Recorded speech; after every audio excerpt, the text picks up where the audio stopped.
नमस्कार साथियों। चलिए मैं मेरे आधे एकड़ के जंगली खेती प्लॉट की ओर आपको लेके चल रहा हूं और क्या क्या कुछ हो रहा है हुआ है आज तक के प्रयासों से वह आपको बताता हूं। ये देखिए, ये हमने नारियल लगाए हैं, तकरीबन 40 नारियल मैंने इस लाइन में लगाए हैं और वो आपको उसके बाजू में बेड्स दिख रहे हैं। और यहाँ पर हमने काफ़ी सारे फलों के पेड़ लगाए हैं।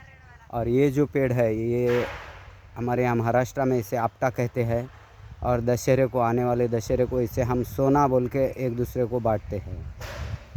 तो ये मैंने जैसा पहले बताया था, ये पूरा मेरा बेड पैसेज वाला कंसेप्ट है, जो दुनिया का एक अनोखा कंसेप्ट मैं यहाँ प्रस्तुत करना चाह रहा हूँ। इसमें आप देख रहे हैं ये बेड के पेरीफेरी पे, बेड के छोरों पर पूरा वेटीवर हमने लगाया है और ये वेटीवर इस बेड की मिट्टी को बह के जाने से बचाएगा और ज़मीन से पोषक तत्व और नमी को ऊपर लाकर हमारे बेड की फसलों को देगा। अभी इस बेड की फसल पर आप देख रहे हैं ये एक लेयर में हमारे ये पूरे फलों के पेड़ है और नीचे पूरी हमारी सब्जियां आने वाली है। ज़मीन में कंद फसलें जैसे गाजर, मूली, बीट, इस तरह की फसलें आएंगी, आलू, हल्दी, अदरक। फिर उसके ऊपर बेड पर पूरी हमारी पत्ते वाली सब्जियां आएंगी। फिर ये अंडरग्राउंड हो गया लेयर 1, ये पत्ते वाली सब्जियां हो गया लेयर 2। लेयर 3 में मेरे पास रहेगा गोभी जैसी कम ऊंचाई वाली फसलें। लेयर 4 में मेरे पास रहेंगे फलदार सब्जियां जैसे टमाटर, मिर्च, बैंगन, भिंडी, ग्वारफली, लोबिया, इस तरह की फसलें हमारी लेयर 4 में रहेगी।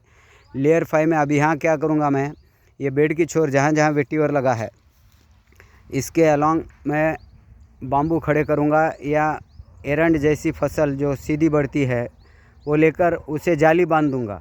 और इन पैसेजेस में हमारे मवेशी, गाय, बैल, बकरी, भैंस ये चरते रहेंगे, कुत्ता, बिल्ली, और इनका मलमूत्र यहाँ गिरता रहेगा। और जैसे ही ये स्प्रिंकलर चलेंगे, ये यहाँ पे स्प्रिंकलर, माइक्रो स्प्रिंकलर का इंतज़ाम किया है हमने सब तरफ,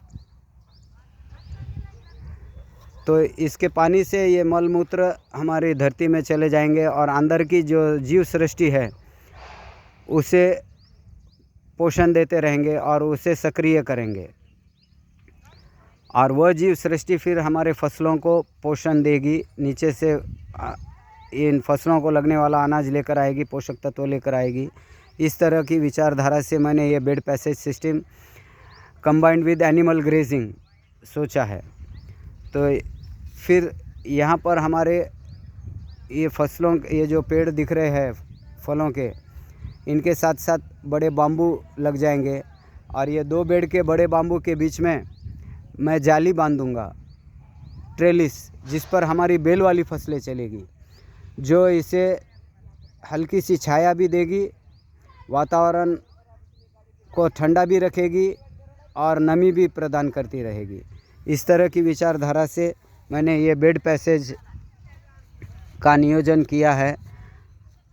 अब देखते हैं इसका नतीजा क्या आता है। ये सब दिखने में हमें थोड़ा समय लगेगा, बट मुझे पूरा विश्वास है कि ये एक अपने आप में दुनिया भर में अनोखा मॉडल रहेगा और जिसका अनुकरण कर हमारे किसान multi layer, no till, no chemical farming, जंगल फार्मिंग विद ट्रीज़ और विविध प्रकार के यहाँ पेड़ रहने से हमारे पास फलों के रहेंगे, फूलों के रहेंगे, तो हमारे पास मधुमक्खियाँ भी बहुत आ जाएगी। तो विद ट्रीज़ एंड बीज, इस तरह का एक जंगल का और एनिमल ग्रेजिंग, ये हमारा ये रहेगा। अभी यहाँ वेजिटेबल प्लांटेशन बाकी है।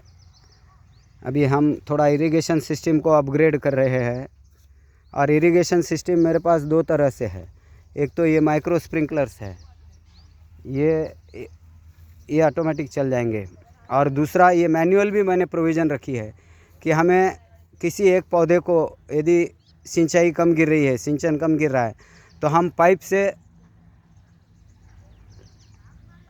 इनको मैन्युअली हम इरिगेट करते रहेंगे। जहाँ कहीं भी कम गिरा या ऐसी ज़रूरत रही कि भाई अब माइक्रो स्प्रिंकलर लगाने की ज़रूरत नहीं है, तो जगह जगह पर इस तरह के हमने पॉइंट्स छोड़े हैं। और ये फ्लेक्सिबल पाइप से फिर हम ये देते रहेंगे। और इरिगेशन में भी मैंने ऐसी सुविधा रखी है कि एक टंकी अलग से मैंने गोबर गोमूत्र की रखी है। तो गोबर गोमूत्र का पानी का छिड़काव और सादे पानी का छिड़काव माइक्रो स्प्रिंकलर द्वारा यहाँ होता रहेगा। इसीलिए कह रहा हूँ कि दुनिया का अनोखा ग्लोबली यूनिक एग्रीकल्चर मॉडल मैं खड़ा कर रहा हूँ, जिसमें एकदम ऊंचे जाने वाले पेड़, फिर उससे कम ऊंचाई वाले, उससे कम ऊंचाई वाले से लेकर ज़मीन में बढ़ने वाली कंद फसलों के साथ। देखिए हमारे पास खरपतवार में ये टच मी नॉट है, छुई मुई का पौधा, फिर यहाँ कहीं भुइयाँ आंवला भी है हमारे पास। यानी काफ़ी सारी औषधि वनस्पतियाँ भी हमारे पास स्वतः आ रही है। ये देखिए ये भुइयाँ आंवला, ये शायद द्रोण पुष्पी है। ऐसे काफ़ी हमारे पास औषधि गुणधर्मों वाली खरपतवारें हैं जिन्हें हम निकालेंगे नहीं। ये देखिए ये भी जख्म जोड़ी कहते हैं हमारे यहाँ।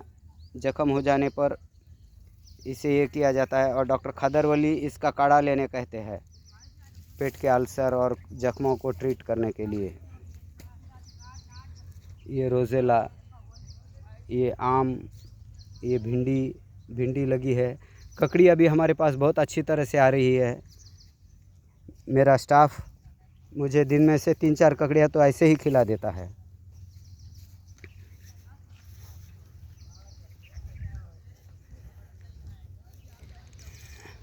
ये वेटिवर अपना कर्तव्य बताएगा, 5-6 महीने में हमें सब पता चल जाएगा। देखिए फलों के पेड़।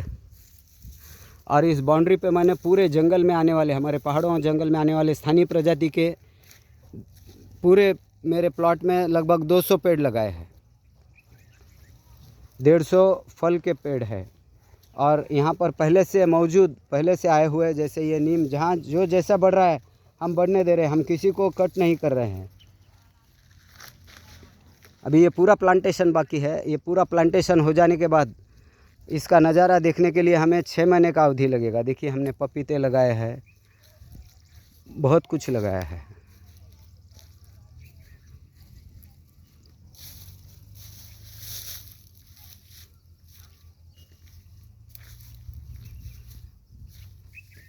तो ओवरऑल ये नज़ारा है फ़िलहाल मेरे प्लॉट का।